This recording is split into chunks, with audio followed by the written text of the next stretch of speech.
Big news out of New York Jets camp today. Robert Saleh, during a press conference, said that Zach Wilson still has a possibility to play week one. Let's talk about why I think we should do everything in our power to make sure he does start week one. But before we get into today's video, guys, if you haven't already, hit the subscribe button and the like button. It really helps the channel. Share the content with all of your Jets friends.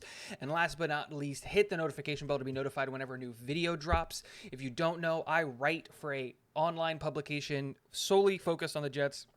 It's called Stadium Rant. And their Jets affiliate, Jets Joint. The link is in the description. And last but not least, tonight at 10:15 p.m., we will be doing a live stream previewing week one against the Ravens. And I will be joined by New York Jets YouTube royalty Ryan from Jets Talk 24/7. He will be my co-pilot on that stream. So make sure to join up and be a part of that. We're going to be going live a little bit after his live stream today. Really excited to do that. But let's talk Zach Wilson week one and why we should do everything in our power as a football organization to make sure that he starts week one. First thing that I think, and the biggest thing for me that needs to be talked about, is the offensive line, our offensive line. It is not a solid unit yet. The interior of the offensive line is a unit I believe so much in. I would go as high as saying that I think it's one of the best three up the middle interior offensive lineman units in the NFL. Laken Tomlinson is an all-pro guard. Elijah Vera Tucker, I believe, can be an all-pro Pro Bowl guard. I think he probably makes the Pro Bowl this year or next year. Connor McGovern is solid up the middle. He's not a liability, but he's not a world beater either.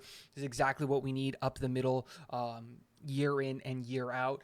And I like our middle three like a lot. They're not a liability, and I believe in what they can do. The real problem with this offensive line is at tackle, because we have two massive question marks at tackle.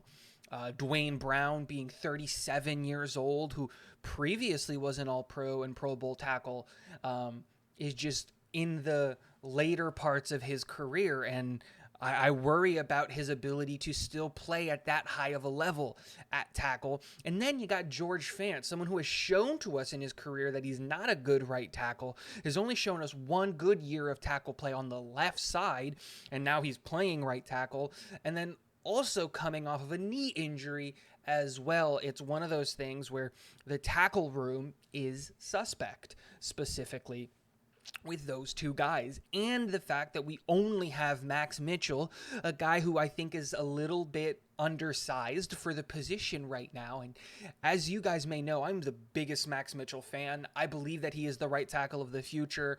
I think that he can seriously start competing for the right tackle spot week 8, week 9, week 10, after the bye kind of a situation, because I really believe in the kid. And once he puts on those 15, 20 pounds, I think he has all of the talent in the world.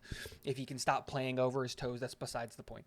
So what do we do with the quarterback room? What do we do with starting when we have a tackle situation that is suspect, and a tackle situation that hasn't played with this interior offensive line for very long? Dwayne Brown was brought in like a week or two ago.